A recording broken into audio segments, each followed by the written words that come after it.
Welcome to the Mindset with Maco podcast. I'm your host, Adrian Maco. Join me each week as we delve into the transformative power of mindset and learn from successful business owners, influencers, and inspirational people who have changed their lives through the power of their mindset. All right, welcome to the Mindset with Maco podcast. Today we have a very, very special guest. He's a close friend, but he's actually kind of famous in the hair world now. I'm going to list his accolades, and I have to bring out my phone because it's a list.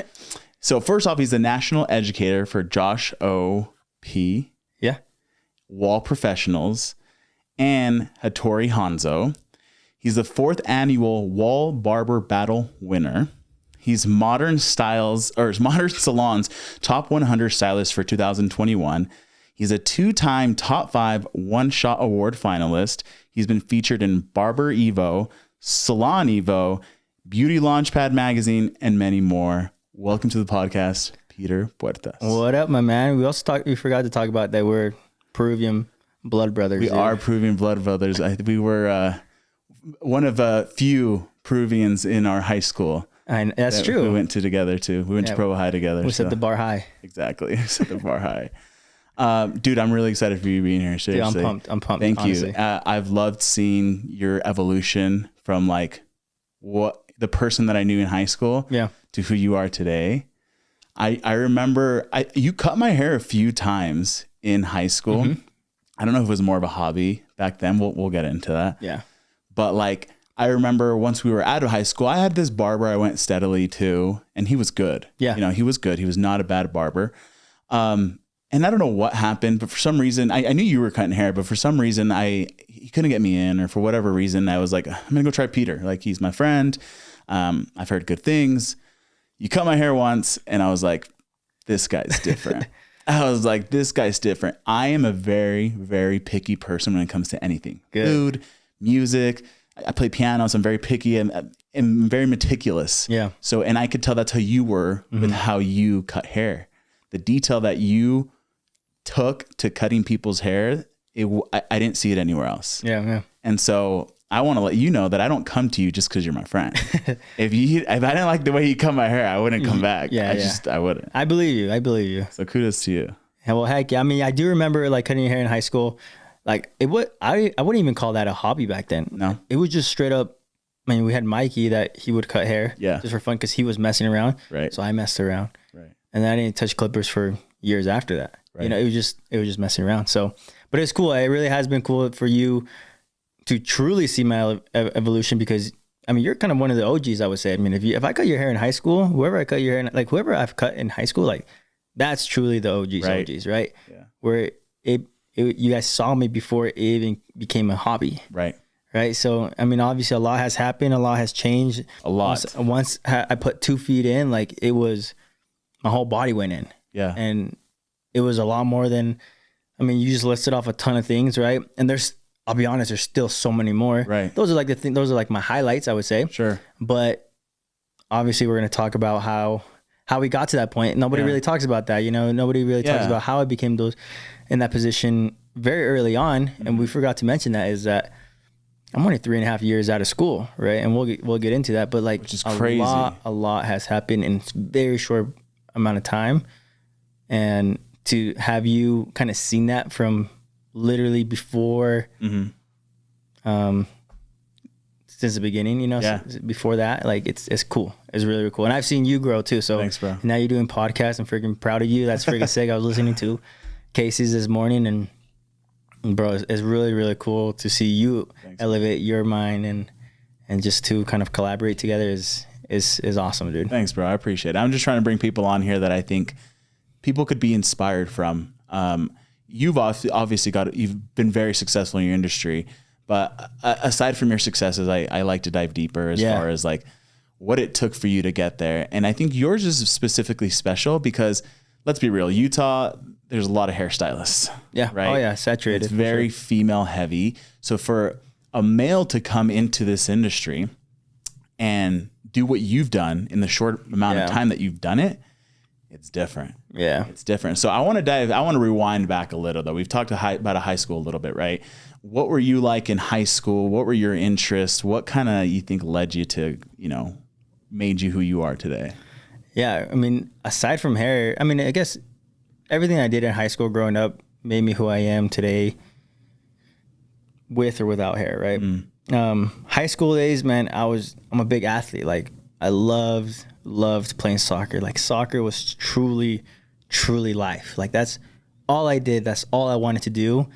I wore shorts under my jeans, just because when it was lunchtime, took my jeans off and I had my shorts ready to play. That was the thing. That was the thing. That was your thing. That was my thing. And I would walk around with my indoor soccer shoes. Like, those are my shoes. I didn't wear normal shoes. I wore soccer shoes in school. I carried around my soccer ball everywhere I went all the time. It was either in my backpack or in my hands, and I would just walk around with it all the time. Dude, like soccer was life. That was your world. Yeah, it was my world, right? And because I've had awesome opportunities early on playing soccer, like I played at very high level competition. Because you played in high school, obviously. Played in high school, you played club too. You played for La Roca? Yeah, I played for La Roca. Yeah. We won state 3 years in a row. Like, and that was all in my high school. Like, that was at the highest level. We competed nationally. We were nationally ranked. I played for the state team. I played for the region team nationally. Like, what position did you play again? I played like an attacking mid. Okay. Attacking midfielder. So I got the ball a ton. I was very, very active. And thank the heavens, but I never really got hurt either. Like, nice. It was like, that was just life, and there was never something, thankfully, knock on wood, like nothing traumatic that happened to me where I got crazy hurt and just ruined me for a little bit. Which happens a lot in soccer. What happens especially a lot with knees. Yeah. Right. So you played a bunch of soccer. So you really, hair wasn't a big thing for you. That was not even in your That's not even in the mind picture at all. Not at all. I had a barber that I would go to. Oh, what was his name? I went to him too. Street Cuts. I'll be honest. Like, I don't even want to say his name, honestly. Cut that out. yeah, cut that out. I remember that guy. Well, the reason, and I mean, this is good to talk about, right? Like, sure. I had a barber, and he didn't really make me feel good, though. You know what I mean? Like, even when I was interested in hair, he still didn't make me feel good. If he hears this or not, like, I don't really care. Like, what do you mean? Like, I remember one time when, if we're gonna fast forward a little bit now. Sure. I remember after college, and we'll talk about how I got there, right? But after college, when I did have a little bit of interest of doing hair, I remember the first person I wanted to talk to was my barber. Your barber. I mean, like, because if anyone was going to get pumped and excited for me for the future, it's going to be him. Yeah. Right? And I remember specifically going there, I'm sitting in the chair, and I told him about the news. I'm like, dude, guess what? I think I want to be a barber. Like, I think I want to pursue hair. Yeah. And then he says, cool, how many hours is it? I'm like, I'm not really sure. I haven't looked into that. And then he said, okay, cool. So you're not looking at being a hairstylist or a barber. Mm-hmm. I was like, what? Like, no, I'm interested in it. And then that was word by word. And then I don't remember word by word what he said after that, but I do remember how he made me feel. And how he made me feel was like, don't do it. I'm the best here. I'm the only one and the best one. You think you felt threatened, maybe? I don't know, because at that point, like, I'm still not. You were no one. I was no one, right? Like, but it was weird. Like, for a fact, there was no source of like encouragement, or there was no, you got this, dude, let me help you. There was no helping hand. Point you in the right direction. No, heck no. There was none of that. To the point where I got discouraged and I didn't pursue it for a little bit because I don't know if I felt threatened or maybe unmotivated, or who's pumped for me, like, well, when someone you kind of look up to and something that you're trying to get into shuts you down like that, you're like, oh shit, maybe I shouldn't do this. No, I get that. Like I said, I don't remember the exact words he said after that, but I 100% remember the feeling, and that will stick with you forever. That's what most people will remember, is how you make them feel, not what you say. No, I mean, that was back in 2013, dude. We're in 2023. 10 years later, I can still remember those exact same feelings. Look at me now. No, I will never. I never want to say. Yeah. I know you're not like that. I'm not like that, right? I'm never gonna be like, yeah, look at me. Like, heck no, right? But it's crazy how feelings stick with you for essentially forever. So I remember I promised myself I will, like, if I'm ever in that position, I will never, ever like discourage somebody. If somebody wants to do something to be somebody, I'm going to help them out as much as I can in my power, right? So when I have young kids, like they're in high school or just starting off and they're like, hey, I want to be a barber. I'm like, I pump them up. I try to give them shout outs. I say, come hang out with me. I love that. I try my very best because, again, I'm talking about this 10 years later. Well, that's the thing, dude. Like it made an impact to you. But the thing about anyone who reaches some pinnacle of success, you didn't do it alone. No, none of us did it alone. All of us had mentors, teachers, instructors who gave us a shot, believed in us, reached down because they didn't have to, reached down and pulled us up to try to help us get to where we are. Yeah. And so once we reach that pinnacle of success, I feel like we have a responsibility to contribute back to the world and help people also that have potential that you think you see something in them to bring them up. So it's almost cool. It's almost good. I think that happened to you. Yeah. Because now you're like, I'm going to be different. Now that I am where I am, I'm going to make people feel good about their ambition, not shut them down. Yeah, it's true. But okay, so you're in high school. Yep. High school, playing a ton of soccer. Cutting hair on the side? Nope. Not even? No. Like when I say I probably cut all of high school, honestly, I think I might have cut 3 or 4 people. I don't think you ever cut my hair in high school. I think it was shortly after high school. Like maybe 3 times like ever. And that was just like, what do these things do? Sure, I'll try it. Like it just wasn't a thing for me. Right. Like I wouldn't even consider hair to be part of my high school story. Like it's just not. It's because Mikey was cutting everyone's It's because Mikey was cutting hair. Like, and like if you guys don't know who Mikey is, like he was my best friend growing up, right? He bought some clippers, so he was trying to try it. So I'm like, hey, let me try it. And that was the only time. And I only said 3 times, maybe. Like I think it might have been just once or twice. So that was the taste you got those 3 times. To the point where I can't even pinpoint when that was. Yeah. Okay. So I wouldn't even say that was a taste. And I'm thinking I did it. I don't even know if I did it. Okay. Right? Like, Okay. You know what I mean? It's more of like I was just around Mikey when he just was doing it for fun, and like my only connection really to the hair industry was my barber. Right. Because my haircuts were coming out perfect. I'm a soccer player. I gotta have sick hair, you know. I'm like, his haircuts will come out fantastic. Yeah. I think the way he made me feel coming out of the haircuts was awesome. Yeah. I'm like, dude, this lineup, this design, whatever it is, this is literally perfect. This is sick. Yeah. That was the only taste I had about hair. Because I started getting good haircuts, I would notice other people have good haircuts. Like I'd be in California in a soccer tournament and this kid would have a sick fade. I'd be like, that's kind of sick. That looks really good. So I'm starting to notice it, but I'm not. So he always had an eye though. I had an eye. You had an eye. Yeah, you didn't know how to do it, but you were like, that's a good haircut. That's not a good haircut. Yeah. But not to a point where like I want to do it. It was more like, I just want to compliment the dude. You were appreciating. Right? I was appreciating like the craft. I'm like, dude, this is nice. Okay. Yeah. So out of high school, you went to college in Hawaii, right? I went to college at BYU Hawaii. Yep. For soccer. For soccer. Yep. Because I knew school was a big priority, right? Like that's what you're taught really early on in high school. Once like if you're really in it, you know that school is going to be a priority. You have to have good grades to move on to the next level. Sure. Especially if you're trying to go to college. You know, nowadays it's a little bit different. You can go to academies, you can get professional a lot quicker. But back then, I mean, the next step was always college. For soccer. Yeah. I mean, there was the special occasion, of course, right? But in my occasion, my situation, college was the next step. But I know I needed to have good grades. So like I said, I worked really hard. I got pretty good grades, you know, and I felt really good in soccer and I got offered a spot at BYU Hawaii. So I went down my freshman year. And I mean, Hawaii is different, man. Hawaii is... How was that? How long were you there? Dude, I was there for almost 3 years. Wow. Yeah. And how was the living there? I mean, everything you can think of, right? Like it's the beautiful sun. Of course it rains, but most of the time it's warm rain. Most of the time it's sunny. If you don't have nothing to do, you're at the beach. Like you would go to the beach because you had nothing to do. That's not a bad way to be bored. That's not a bad thing, right?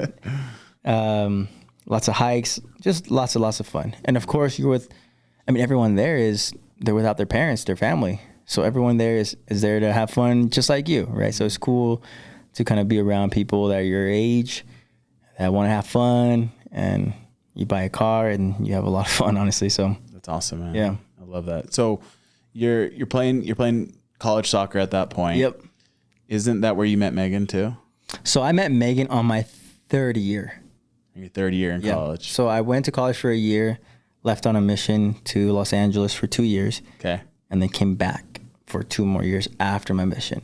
So I met her on my third year or the second year after my mission. If that makes sense. Yeah.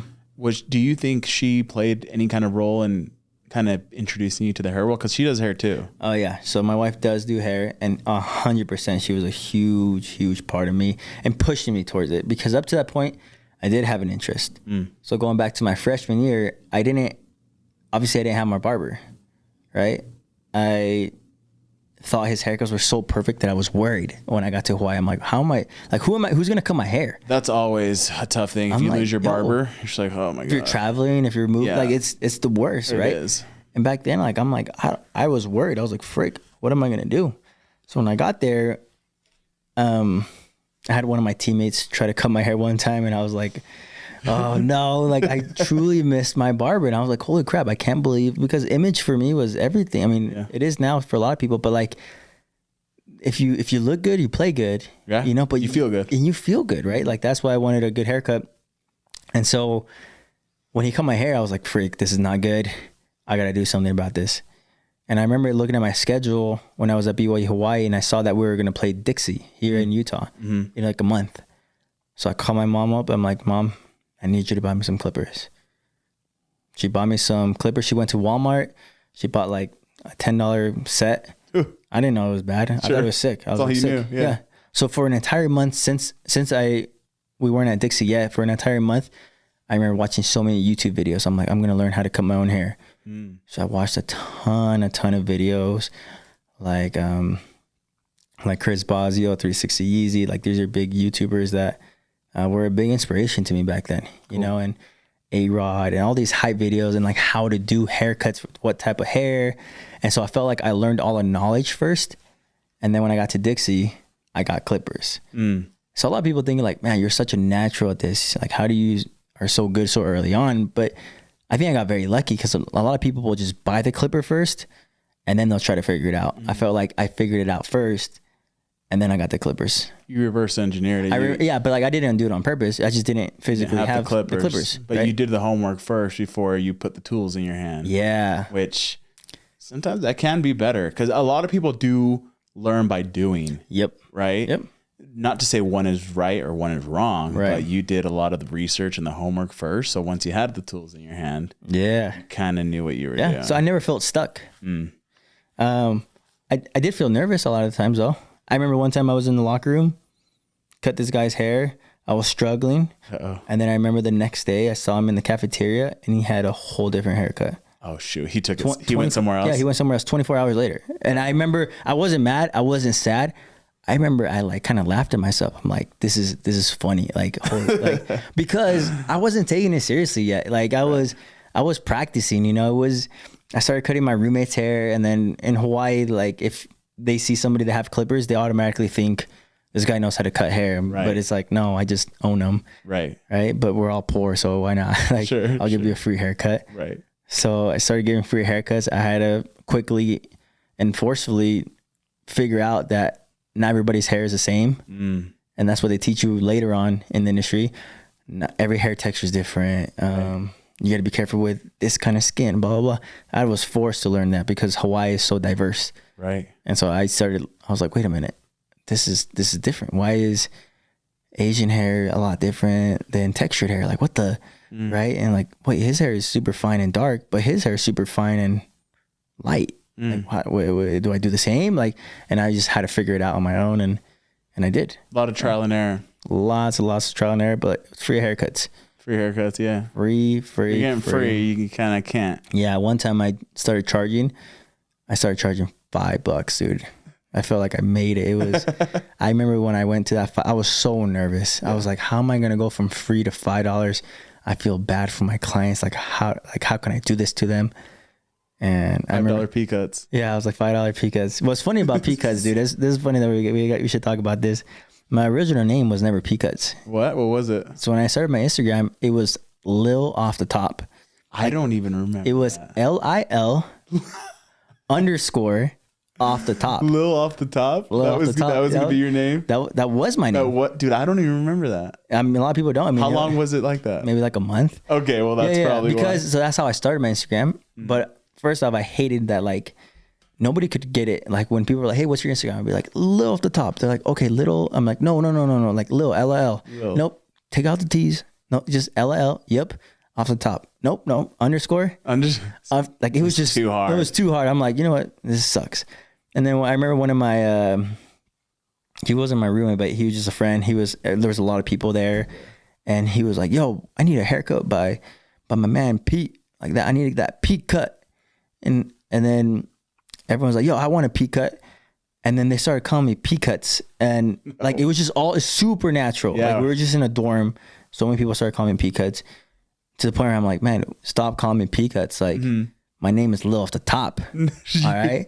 No, and not anymore. It just stuck. Like, people just on like walking to classrooms would be like, yo, you Pete cuts? I need a haircut. I'm like, who is this Pete cuts guy? Like, it's you now. It's me. All right, fine. So I switched it up, and I'm like, okay, I'll just switch it to Pete cuts until I find a cooler name. And it's just stuck. And it just stuck to this day. Like, I still use Pete cuts, and it's super simple. It's simple and it's easy, yeah. But I don't think your name has to be that crazy or intricate, though. No, I think what like the service you provide and your results speak for themselves. Your name doesn't have to be something crazy. It's just a name. It's just a name, but your work speaks for itself. Yep. You know. Yeah. So you're getting popular in Hawaii. Yeah. In college, Pete cuts. I need me that Pete cut, $5 Pete cuts. Yeah. And then when I started cutting, and then I went on a mission. Okay. Right? Yeah. So I didn't really. I cut a little bit, but wasn't like super heavy yet. Yeah. Went on a mission for 2 years. Went to Los Angeles, and there was a missionary there that he was a barber, and because I would go hang out with him on our off days, he would cut all the other missionaries' hair, and I would ask him questions because he was actually a barber from New Jersey. And I think just picking his brain and just seeing how he did things, he taught me a lot of things. I'm like, I'm kind of interested in this, but on my mission, I'm not cutting hair. Like, right. I think I did it a couple of times, but not for real. Not for real, right?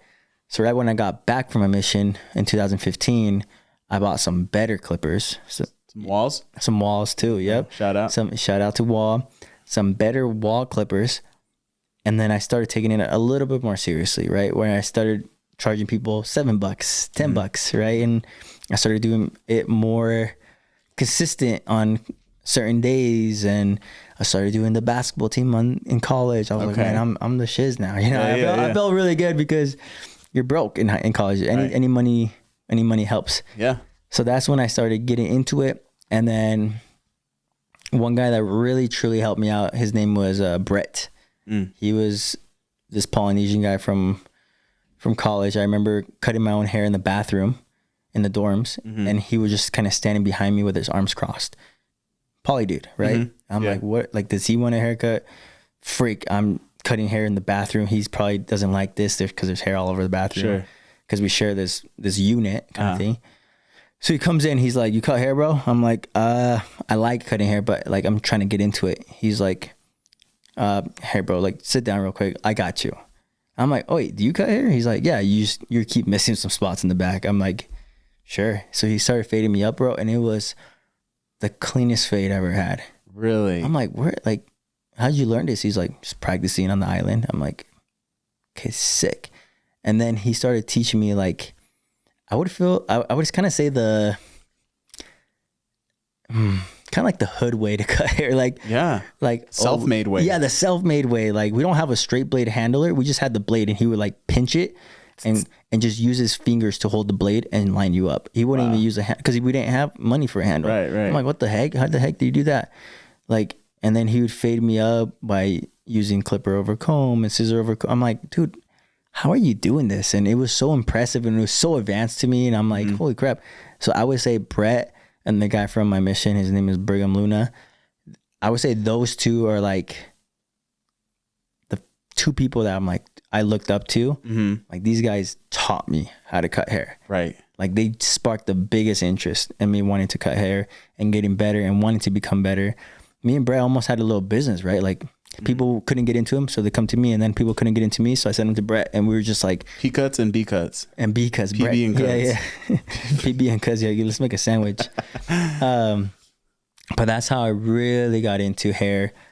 And then the following year, that's when my wife showed up. And she played soccer as well at BYU Hawaii. A lot of people thought we met through like hair industry. We didn't. Right. We met in Hawaii. She actually doesn't remember the first time we met. It's kind of sad, but yeah, we shook hands on the soccer field, and then like a week later, we were at a school dance kind of thing, like a college dance, and we were dancing and stuff. And then we started hanging out, and then we started talking about the first time we met. Yeah.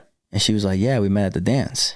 You're like, no. Yo, girl, are you serious right now? Like, no, we met at the soccer field. Yeah. She's like, "We did?" I'm like, "Gosh, dang it." Did you talk there or you just shake hands? I shook hands. I was like, "Hey, what's your name?" Her name is Megan Walker. And I'm like, "Yo, I should know who you are because somebody told me about her, you know?" Yeah. But that was it. Like, we didn't have a conversation, but I met her. Like, I told her my name. I'm Peter. You're Megan. What's up? And so we it was played love soccer at first sight for you. Me. But for her, she was like, nah. But I remember like when we started dating, started hanging out, I asked her, of course, because in college, you're always asking, what do you want to do when you grow up? Like, what are you studying in college? She was like, I'm just here for soccer. Like, I want to do hair when I grow up. And for me, I'm like, what the heck? Like, you want to do hair? And then I told her, I'm like, hey, I want to do hair. Or sorry, no, I didn't say I want to do hair. I told her I do hair now. And she was like, yeah, right. Like, that's like, she's like, no, you don't. No, you don't. That's the worst pickup line ever. I'm like, no, I promise you, I do hair. And she didn't believe me for a little bit until she started hanging out with me and kind of started having my friends come over and I would cut their hair. And she was like, holy crap, you do cut hair. Yeah. Then she fell in love with the hands, right? But these hands, she caught these hands. But that's how honestly, I think that was a sweet connection for us. Yeah. Because we had the same interest, but I didn't want to do it because and soccer. Yeah, two interests. Yeah, two big interests, right?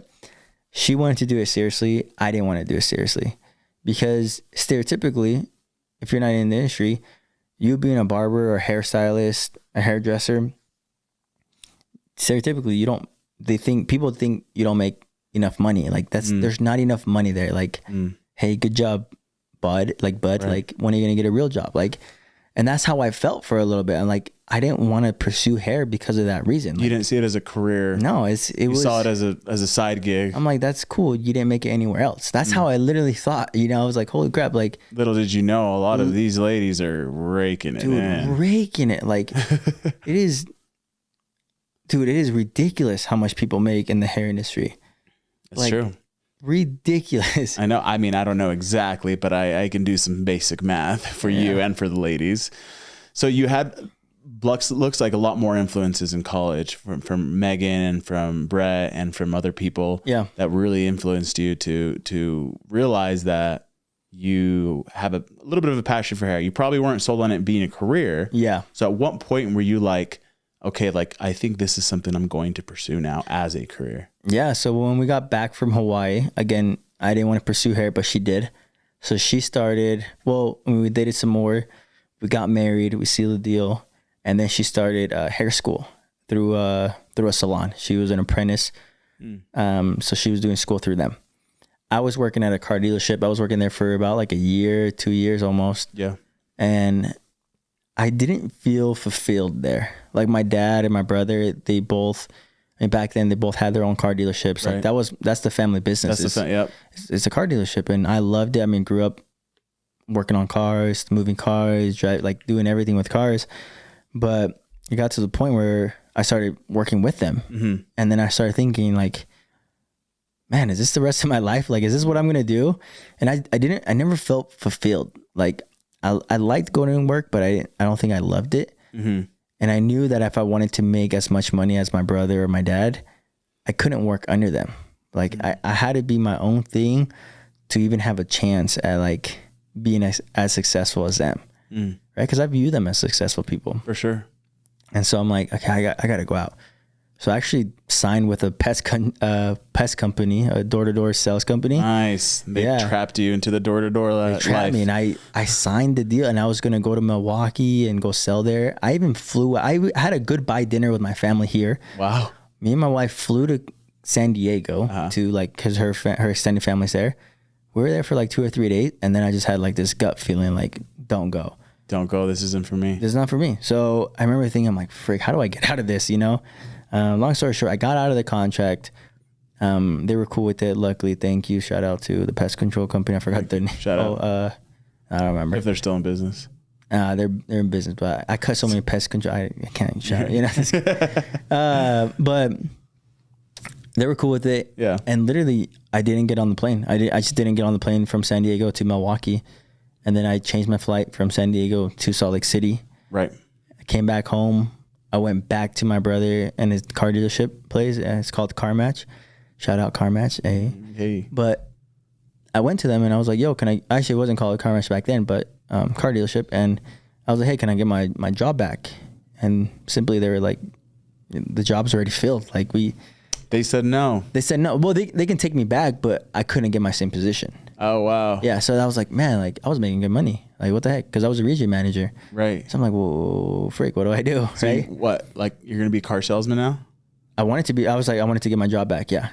But because I couldn't get it back, I was like, okay, maybe this is my time. I should do something else, right? Right. So I went to my wife's salon. I got my hair done. I think I tried to go blonde. Nice. If you have dark hair, man, it's not the way to go. It's too much maintenance. You know. Been there, done that. Yeah, been there, done that. But I went there and then I had an idea. I'm like, I kind of want to start a hair product. And I talked to my wife's salon owner and she referred me to another guy named Jordan. Mm.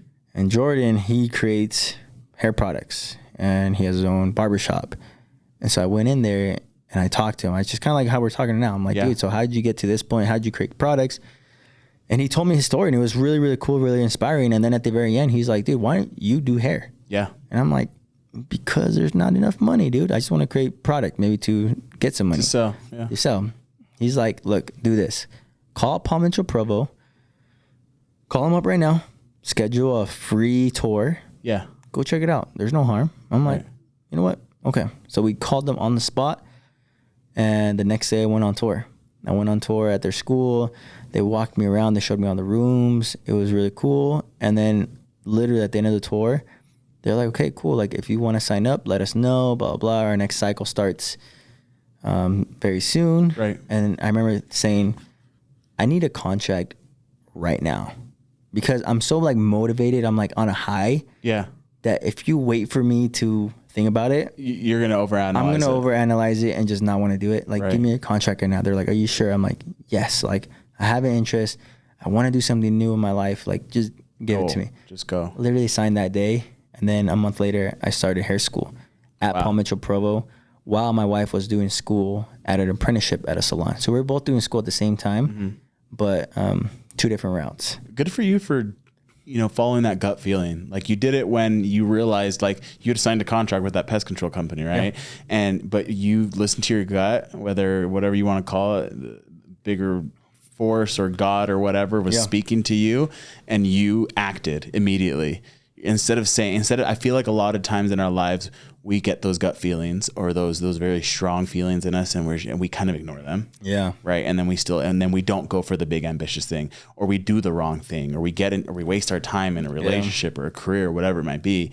And then you had that same gut feeling in a different way. Yeah. When you toured Paul Mitchell and you were like, I need to do this now. Yeah. It was a sign. It was weird. That's cool. But I was committed, like with the pest control. I knew I was going to be successful selling. Like everything I did, I felt like I was always going to give it 110%. Right. Like I felt very confident going out, but it didn't feel right for me at that time in my lifetime. But it led me up to going on that tour in Paul Mitchell, and I signed, and then a month later I started. And I mean, it's been the biggest blessing in my life because I remember thinking when I was young, dude, it's crazy because I remember thinking like, I want to help change the world. And I would say the world, but I was like, I just want to help change the world with my hands. I would always say that, with my hands, with zero interest in doing hair. Like I would just say with my hands. And I remember like putting my hands up right here in front of me. I'm like, how do I help change the world with my hands? With zero interest in hair still at this point. Right. But that was always my saying growing up. Right. Fast forward, right when I got to Paul Mitchell, I'm like, I think it's when it clicked to me. I'm like, maybe it's hair. And I said maybe. I said maybe because I didn't know yet, right? What kind of impact I could have in the industry. And I think I have a very strong impact right now, but I want it to be stronger. I want to impact more people, and help them succeed. And like my goal is to help people be better than me. Like that's essentially what I want when I educate.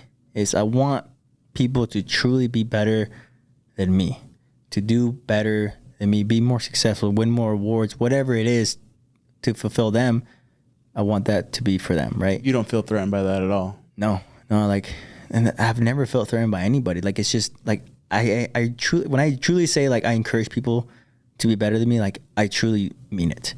Unless it's an actual competition that we're trying to compete for, like an actual competition or to work for a specific brand, and I have to beat people out.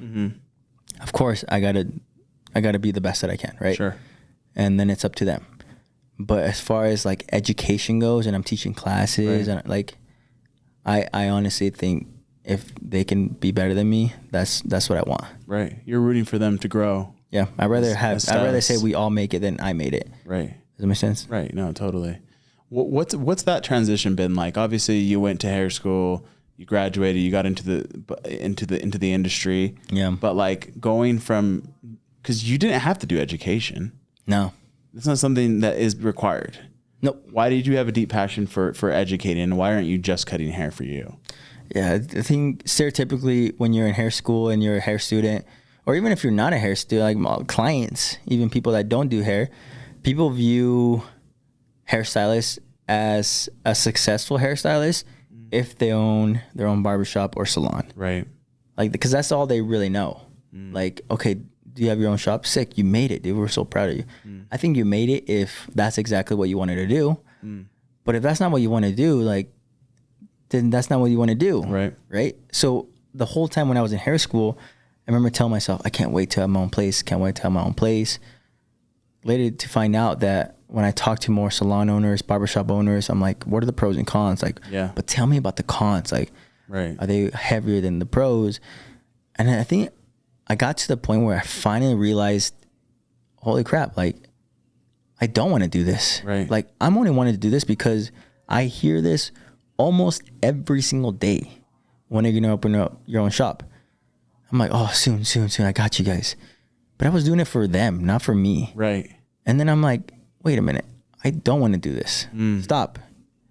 So I stopped. I literally dropped it completely. To this point, I still don't want to be a barbershop owner or a salon owner. Right. But then I started trying to figure out what do I like? And one thing that I've always thought of is, man, I love helping people. I love serving people. I love educating. I love making tutorials on social media. Right. I love education. I love when I go to shows and I see that person on stage and he's just moving the crowd, and like, he's funny, he's inspirational, he executes a sick haircut. I'm like, I want to be that person, you know? So I'm like, well, how do I do that? First thing I did is I started hanging out with them. Started hanging out with those certain people, started tagging those people on social media, started DMing them, how can I do this? Started teaching free classes for a long time. Right.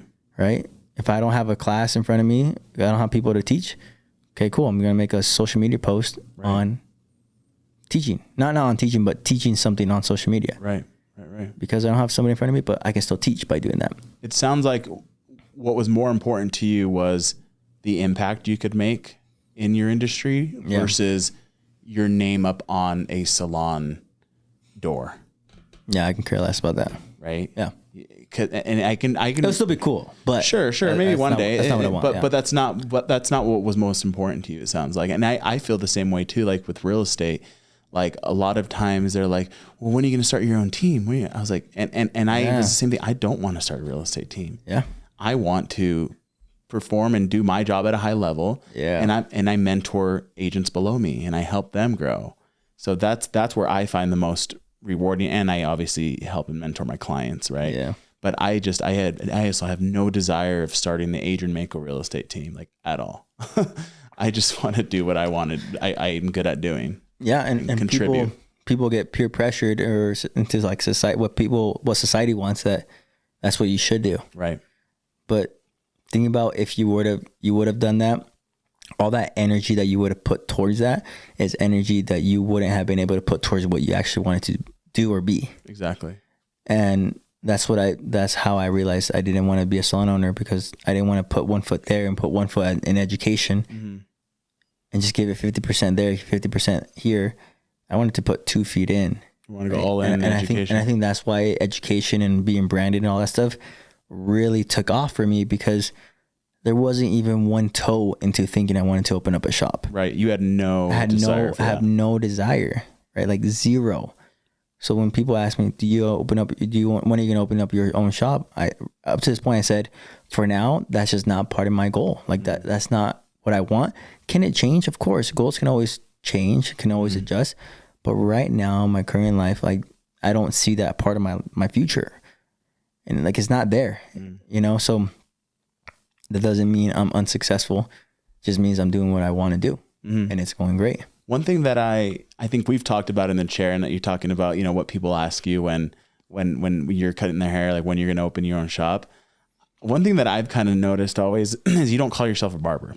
You call yourself a hairstylist. And I'm very specific with that too. When I say like, I'm getting my hair done by my hairstylist, I never call you a barber because not to demean barbers, but you didn't just go to barber school. No, I did cosmetology school. You did cosmetology school, which is completely different. And why do you think you get labeled that a lot more as, you know, being a barber versus a hairstylist? And how have you kind of overcome that? Yeah, people call me a barber because I'm a guy. Sure. Like, oh, you do hair? You're a barber. You're a guy, right?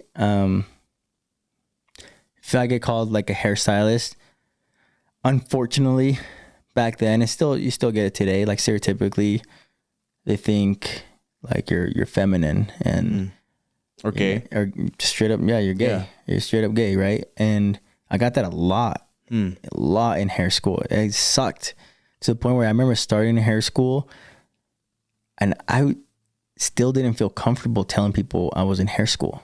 I didn't. You would hide it from people? 100%. Yeah. When people, you know, when I would see old friends, if I see you guys or any of my friends, hey, what are you up to? Yeah.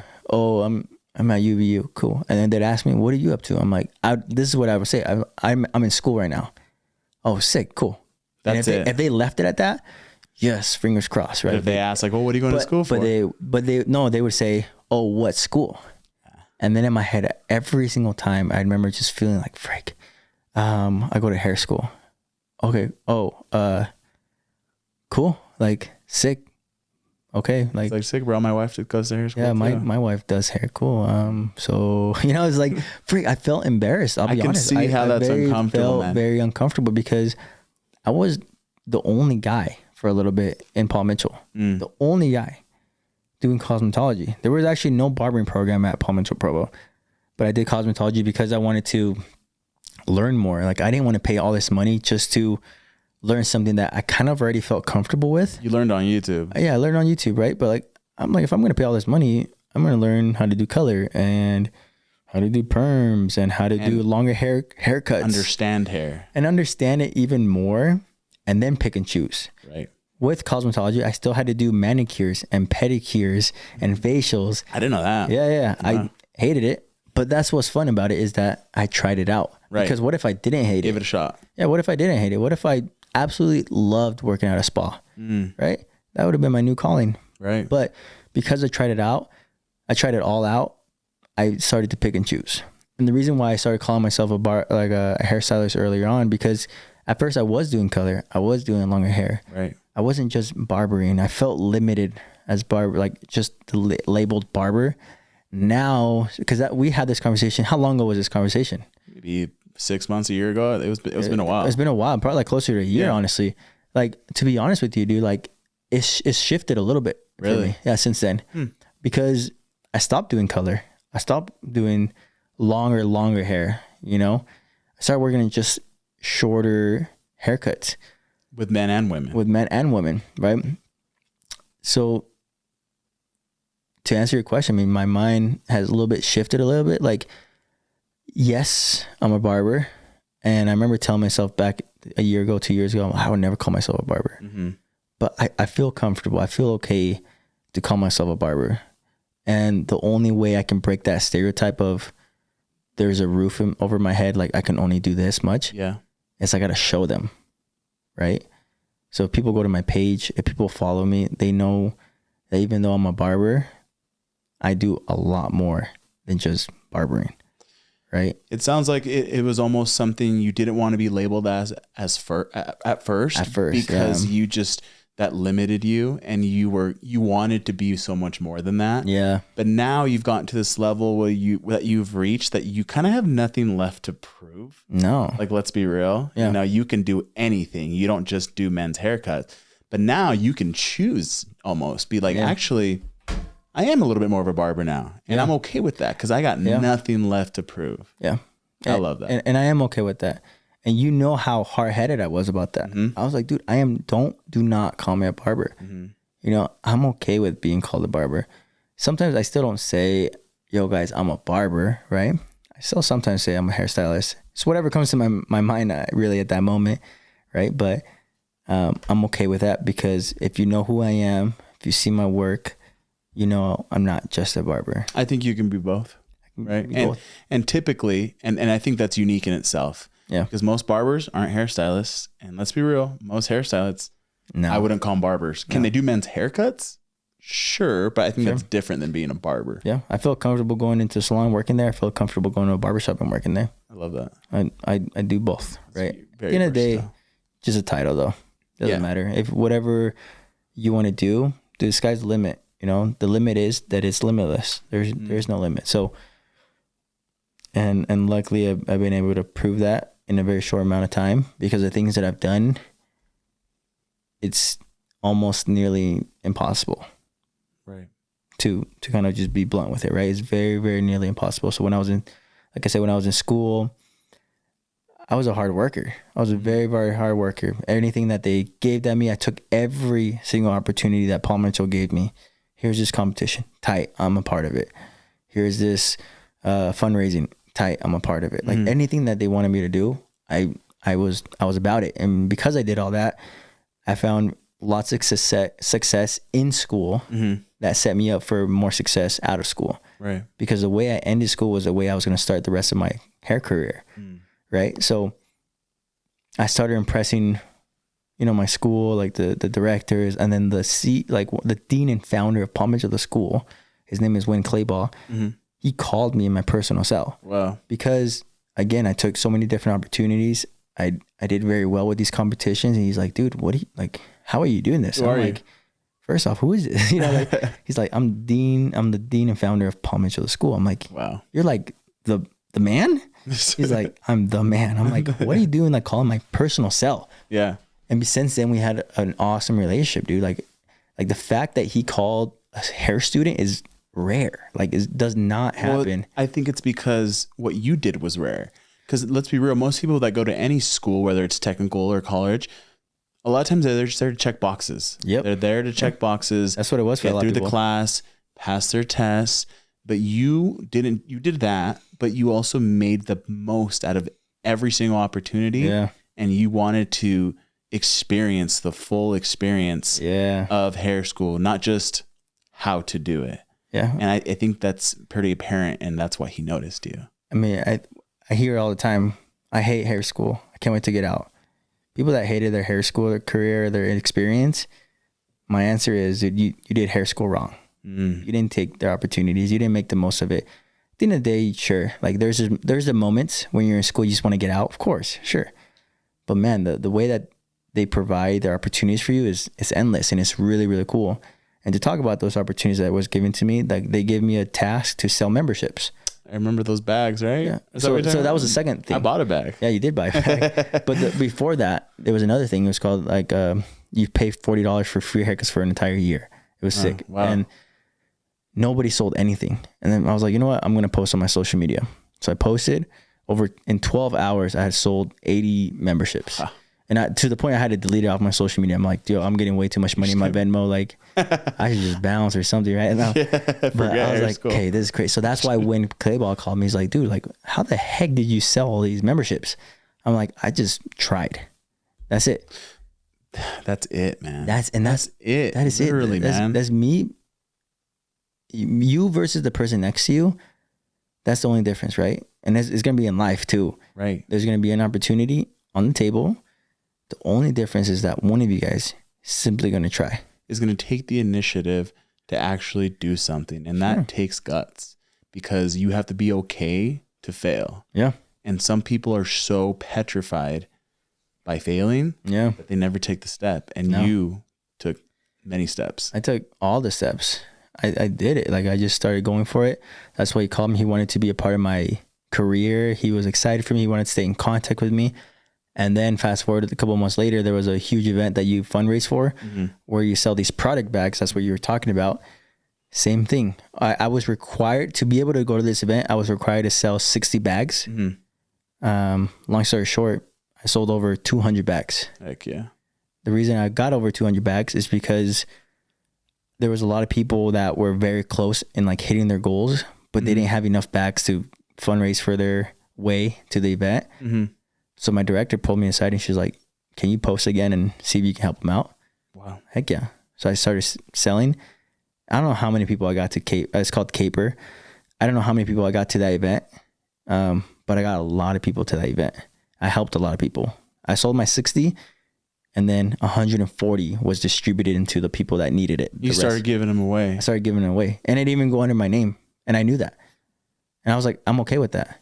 Sure. I love that. But at the same time, people knew that it was my bag. Sure. But I love that, man, because you were like, I've got mine. I don't, and you didn't need to. No, there was no point. You weren't incentivized to do anything for anyone else, but like what goes back to your purpose statement is you want to help people with your hands. Yeah. Right. And they got to catch these hands, you know? Yeah. So everybody in that school caught these hands that was able to help out. And it was cool. So we went to this event in Disneyland.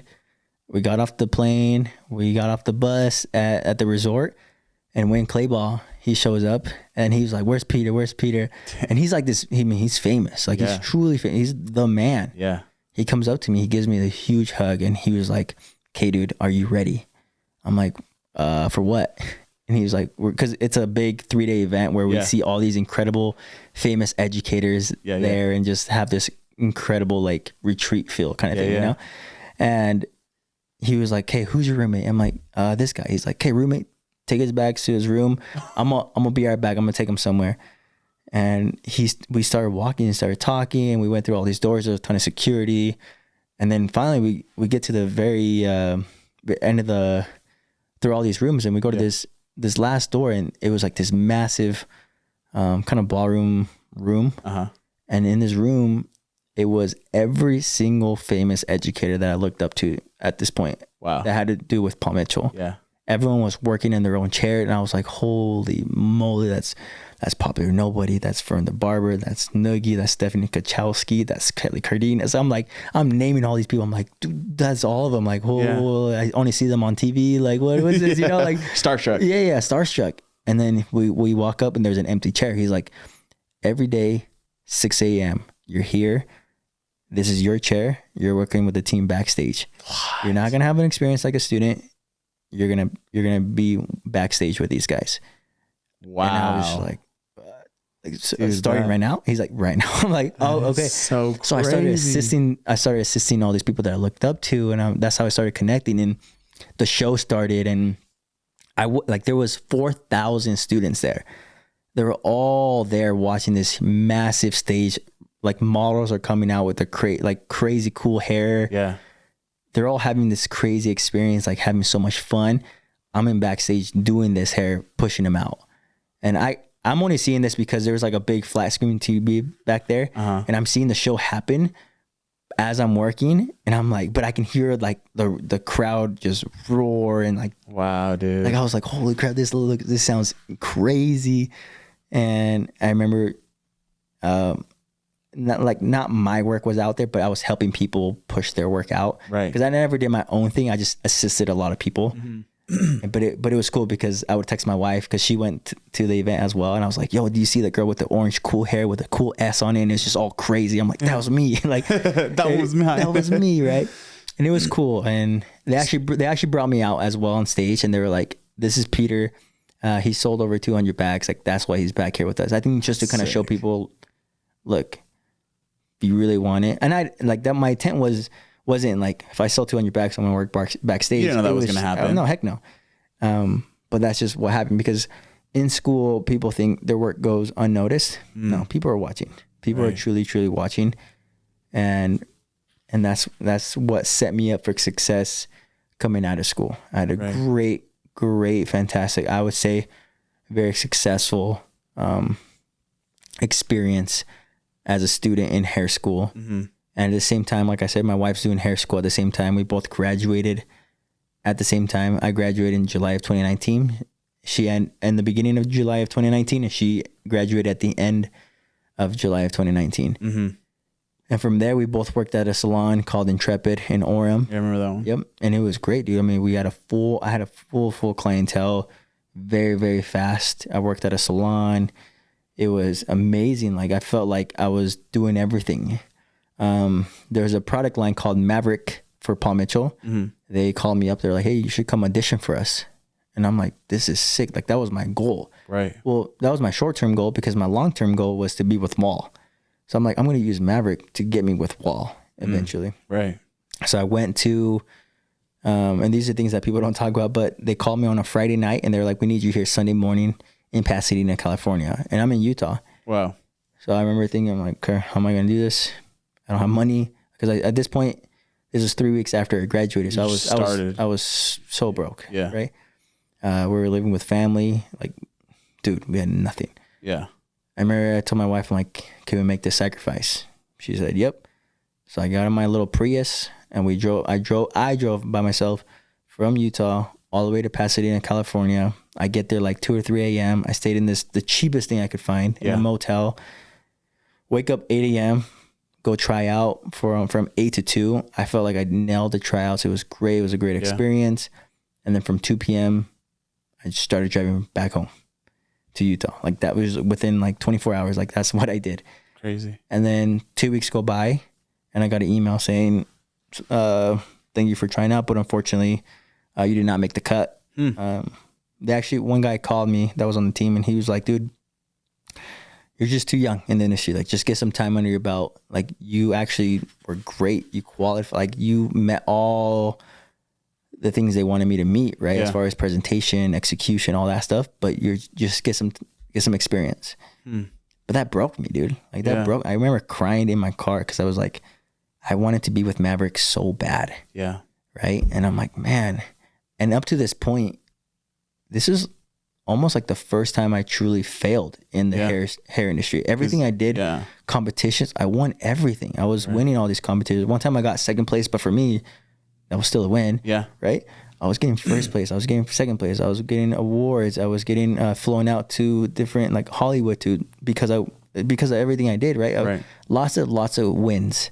And for me to finally go through a hard fail was like, it broke me, and I wasn't used to it. Right. And then I was like, man, I don't know what to do. But there was 2 options, right? You can keep going, or you let it pull you down for the rest of your life. Right. And then Wall came out with an audition. It was online. I'm like, you know what? I'm going to try out as well. I tried out, and then I submitted my video, and then 2 weeks later I got an email. You also did not make the team. Dang. 2 in a row. I'm like, dude, 2 in a row. In the You're what, a month out of hair school? Yeah, at this point I'm like a month and a half out now. Okay. I'm like with 2 huge fails. I'm like, guys, all I do is win right now. Like, what's going on? Like, what the? Right. This is really weird for me. Like, how am I losing? And I'm glad that happened to me, because I needed to remember, like, I'm human. I fail sometimes. Everything I touch is not gold. No. People say that all the time for me. I'm like, no, that's not true. I want it to be true, but it's not true, right? I fail sometimes. Right. And then I just became very successful behind the chair, right? It was full clientele. I started making tutorials because, like, again, I wanted to be an educator. So I knocked on everyone's door, meaning I call so many schools. I'm like, my name is Peter. I want to come give a free hair class. On, like, men's haircuts? Men's haircut. Yeah. Of course they're going to say yes. Sure. Right? I gave out, I don't even know how many. Like, my first 20, 30 classes, dude, were all free. Crazy. None of them reached out to me saying, can you come teach a class? I reached out to them saying, I will come out with out of my own pocket. I drove to Idaho one time to do it, right? Like, out of my own pocket, I want to just go and teach. And I did that because I wanted to gain experience. I wanted to be an educator. Right. Fast forward 6 months later, COVID hits, slowed everything down, but it was good because it made me like figure out what I wanted to do in my life. But one thing I did want to do is continue the education route. Right. And Wall came out with the auditions again, the online auditions where you do 3 haircuts on 3 different models, you submit the video, and then they judge. Yeah. Right. So I did that, but for me, I was ready because I'm not somebody that am just gonna submit work with no experience in teaching. Mm-hmm. I'm somebody that prepares for the moment. For when the time comes, I'm ready to take it. Right. I felt so prepared. I had a great video, and then fast forward a month later, some people walked in through my salon door, and it was the director of education of Wall. I remember seeing that video. Yeah, it's on my Instagram. She flew out from Chicago. The cameraman for Wall flew out from, I think he's from Rhode Island. Uh-huh. And then the creative director for Wall, he's from Texas. He flew out as well. And you had no idea they were coming? I had no idea. They're in Utah, and they walked through my salon. My wife knew. They messaged her, so she was setting it all up as a surprise. They walked through my door. I'm like, I know exactly who you guys are. Like, what do you guys do? You can't just walk in and say nothing. Yeah, and I'm like, you guys don't live here, you know? And they announced that I was the Barber battle winner. That I had won the whole thing. And what that meant is I'm contracted. I'm now an educator. I'm now the face of Wall. Not the face, but one of the faces. That's so crazy, of Wall. And it was crazy, like for me. And then my family came out. It was a video on my Instagram, but my family came out. They were all pumped for me, and for me, I was it was hard to like really like, I'm like, is this truly happening? Like, holy crap. Like, we're talking about the company of that one brand that I made my mom go buy back in 2012. Yeah. From Walmart, called Wall. You're now the face of it. Crappy feel like clippers. And now I'm contracted and sponsored by the biggest clipper brand in the world. Crazy. Right? For me, it was surreal. I was so happy because being on Wall was my 10-year goal. And up to this point, I'm 1.5 years out of school now. Wow. Super fast. Now you can see how I felt super overwhelmed, inadequate. Mm-hmm. Right? I'm like almost imposter syndrome. Super imposter syndrome. The people that I look up to are now my coworkers. They're on stage with me. Like, how am I gonna like execute the way they execute? There was a lot of mental training. There's a lot of mental breakdowns. Like, can I do this? You know? Right.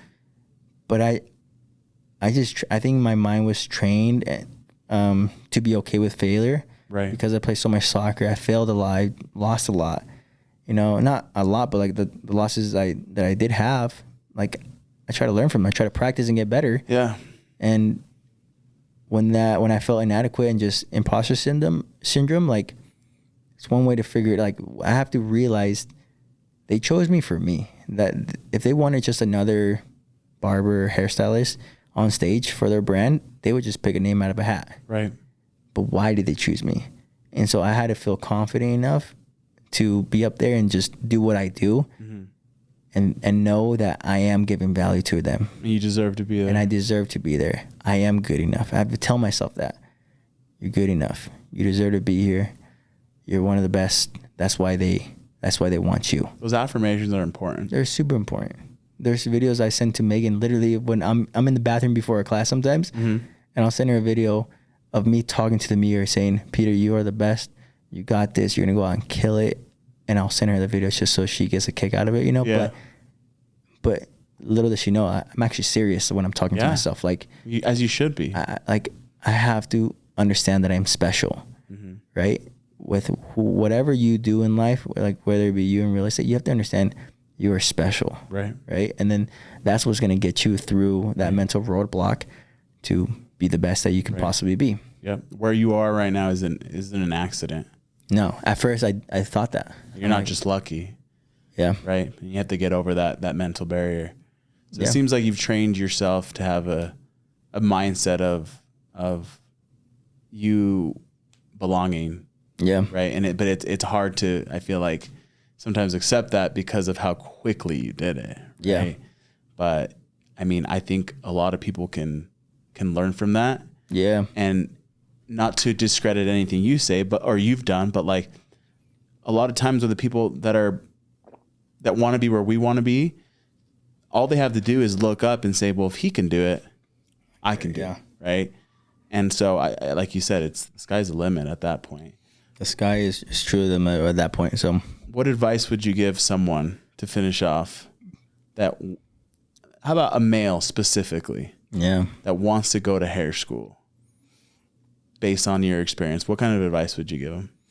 Yeah, dude, like don't listen to the noise, like listen to your voice.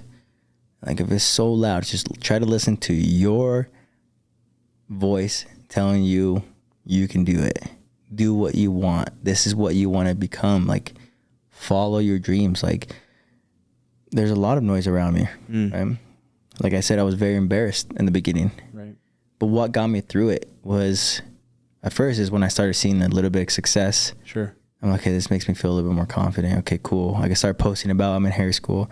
Then I became more successul. Then I got branded. I'm like, okay, guys, I'm a hairstylist. Right. Forget all you guys. I don't care what you say. I don't care what you guys think, right? And it's good for me for life because now that I'm at a point where people in hair school, like I would think I was gay. Like people would like, I remember doing braids for this girl, and I remember this little kid came up and he's like, I didn't know gay guys knew how to do braids. Oh my God. And then I turned to him. Kid, right? Yeah, I was a kid. And I turned to him like, yeah, my wife showed me. And he just like, oh. Yeah, my wife. That's and the perfect response. He was like 12 years old. That's a kid. And he was a kid. But like stereotypically, man, that's what they thought. So I felt embarrassed, right? Because that's not who I am, right? But, yeah, forget the noise. Do what you want to do. There is no limit. If people say it's impossible, great. That means you should do it. Right. Right? Because I was in a training with Wall, and they told me, do you understand that what you're doing right now, where you're at, is nearly impossible, right? And I think that's when it hit me. I'm like, is it like nearly impossible to be an educator for Wall? They're like, yeah. And I was like, how? Like I did it in a year and a half. But I have to think all those things that I did it in hair school, as a soccer player, like I knew what sacrifice is. What it looks like. When I was in school, I sacrificed so many things. I was devoted to soccer. I would spend hours away from my house. From high school, I would take literally the city bus from Provo High all the way to Sandy. From Sandy, I would take the tracks all the way to Salt Lake by the stadium, the Jazz Stadium. From there, I would take the front runner all the way to Ogden just to get picked up for an hour and a half practice. One way to get there with all that was 3 hours long. That's crazy. Just for an hour and a half practice. And then I would get on the front runner, back in the tracks, back in the bus, and then I'd get home. I'd get to my last stop in the bus around 11:15 p.m. as a 13-year-old, 14-year-old kid. Wow. And I would walk home. I'd get home around 11:30, midnight, walking around and I do that 2 or 3 times a week. Crazy, bro. I mean, that's a different story, man. We didn't have money for the bus. I remember we'd go on the bus. My friend would crumple up his ticket, throw out the window, and I would get it. And then I would use that as a ticket as a transfer. Yeah, literally, we have no money. We always had to like steal change from my mom's purse because I had to get to practice, you know, but that's how devoted I was. So experiences like that made me understand what sacrifice is. If you truly want it, you're going to go get it. Despite if you don't have any money. Despite and how long it takes to get to Ogden for a practice. Despite all the noise. Despite all the noise, all the excuses, all the roadblocks. I could have easily been like, that's way too far. I'm going to chill. Right. If you're somebody that wants to be at hair school, especially if you're a male, do it. And take every opportunity possible. And guess what? It's okay to feel inadequate because that's you telling yourself, I can't do this alone. I need help. Right. We all do. And when you realize that you do need help, you ask for help. It's not a sad thing. It's not a bad thing for someone asking for help. Right. And that's what people think. They're too prideful. I think it takes courage to ask for help. It's a lot of courage to ask for help. For me, I just asked for help. I got the right mentors. And because of that, it kind of kept pushing me in that kind of successful road. Been working with Wall for 2 years now. Coming up actually on this month. I've been with Hattori Hanzo now. It's a shear company, scissors. And that has another awesome opportunity. And that's a different story. And now I'm with Barber Josh OP. It's a cutting curriculum where essentially I teach people how to just cut hair, like kind of step 1, step 2, and so on and so on. But it's a little bit more than that too. It's a mentality, you know, and kind of how to be successful in life. Right. I love that. But those are the 3 official brands that I work for.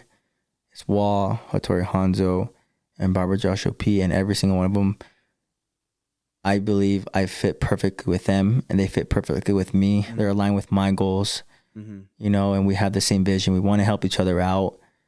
And that's all that matters, dude. I love being an educator. I love seeing light bulbs go off. I love seeing, like, hearing the, that makes sense. That's rewarding to you. Oh my gosh, like, this is so fulfilling. And so I want to continue. I'm going to ride the wave because people ask, what's next? I get that question so much. What is next? Dude, because it happened so early, right? Like I said, my 10-year goal was supposed to be with, like, at the end of the 10 years is be with Wall. Because it happened in a year and a half. Because Hattori Hanzo happened within 3 years. Barber Josh OP happened within 3.5 years. Like, you have to adjust very fast. Because I wasn't prepared for it to come this early. Right. What I want to do right now is just ride the wave. It's just be successful where I'm at. Enjoy it. Don't give 100%. I'm giving it 110% in all the brands that I'm working with. And just see what that becomes. Right. I would love eventually is to have my own space. I don't want to have, like, my own shop where, like, I have 6, 7 chairs. I want to have, like, a place where it's 1 or 2 chairs. And it's just my creative space where I can go in there. There's camera setup, kind of like how that is right here, right now. I have a photo shoot little corner. I have a little stage, like somewhere where it's just my space and I can just be as free and as creative as I can. I love that. Right? I think that's where I can really have my mind cleared and just be excited to get to work and create new stuff, create new content. What's also next is I think it'd be really cool to start, like, an online academy eventually. Wow. Just to help more students out. I specifically want to give back to Paul Mitchell and do a specific academy just directly towards them. But the most important thing right now, dude, is to be a good father right now. Yeah. I have a little 7-month-old boy, and that's truly what's next for me. Is everything I do is for him. Fatherhood. My wife. It's my fatherhood, right? Like, I encourage everyone to find their why, you know, and my why was my family, right? When I say my family, I mean, like, my wife. Yeah. In the beginning, right? And when Zion, my son, came in, I was like, holy crap, like, my why just got bigger. Just changed, right? And I think that's truly what pushed me to be the man that I am today, is to show my son in the future the successes that I had today in the short amount of time, and just to literally tell him, dude, if you want something so bad, go out and go get it. It's very rare if somebody's going to come knocking on your door, knock on their door until they open. No one's going to come save you. No one's going to come save you. And I want to prove to him, dude, I did it. You can do it too, you know? And I do everything for him just because I love my son so much, to the point where, like, it brings me down to my knees sometimes, because, like, dude, I've never felt this unconditional love before, right? And the fact that he's my motivation for all my success right now is mind blowing. Yeah. Because I thought I knew what motivation was. I thought you were driven. I thought I was driven. Dude, I have so much more purpose. I have so much more drive and desire to be better, not as a hairstylist, but as a person. You know, the hairstyling is just a bonus. It's like, I just want to be a better person, but the bonus is, I can still do hair good. And the hair, yeah. You know? I love that. And And I can't wait for him just to grow up and just start recognizing those things and just coming to work with me and just like, just mentally just helping him out for the rest of his life. Right. He's somebody 100%. I want him to be way better than me in everything. I want him to be a better soccer player, have a better beard than me. Have I don't know, man. Looks. You got a pretty good beard. I just want him to be happy and just know that whatever he does, I have his back. Yeah. And I will always be there for him no matter what. He is priority. But right now I'm focusing on just creating that story for him. Yeah. You know, for the time when he's ready to read it and understand it, and hopefully that inspires him. You want to have that to show. Yeah, I want to have that to show. You know, and I don't want to say it's something that like my dad was never like. My dad was always involved, right? But it was different, right? My mom and my dad were divorced, right? But they were still part of both. They were both still part of my life, different ways. Sure. Right. My mom was always working. My dad was always working. Like that's why I could go 3 hours of practice there, right. 3 hours back. Like I had all that freedom, but I just want to be the best father figure that I possibly could be for my son. I think you will be. I mean, honestly, Peter, it's no surprise that you've reached the levels of success that you have. Yeah. Because I feel like after hearing your whole story now, it's like from start to finish, there's a lot of consistencies in you. Yeah. You're driven, you work hard, you apply yourself, you go all in, you jump on every single opportunity that is presented to you, and you trust yourself. And I think that those are qualities that can carry you into whatever industry or whatever family dynamic that you choose to go into.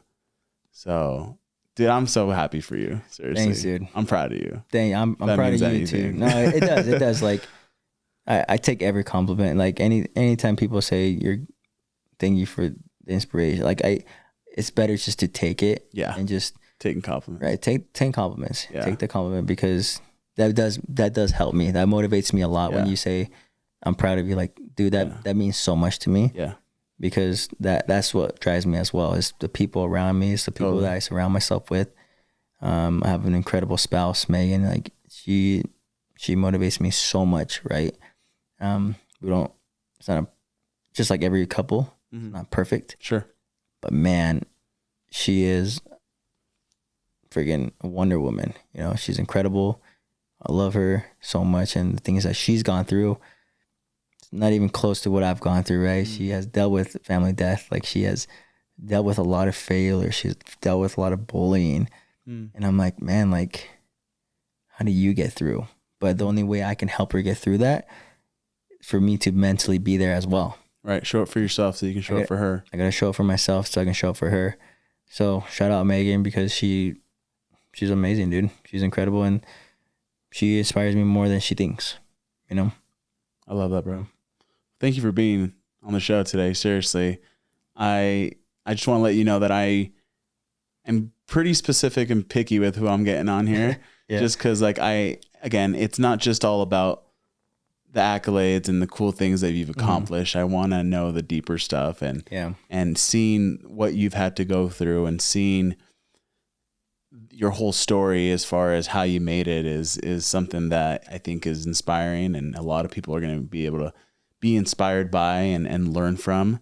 And I love that you also have this attitude of like wanting to contribute to the world and pull people up and help them by educating them, or whether they reach out to you personally or in a class, you want the best for them, which isn't exactly what was handed to you, but that's what you choose to give back to the world. Yeah.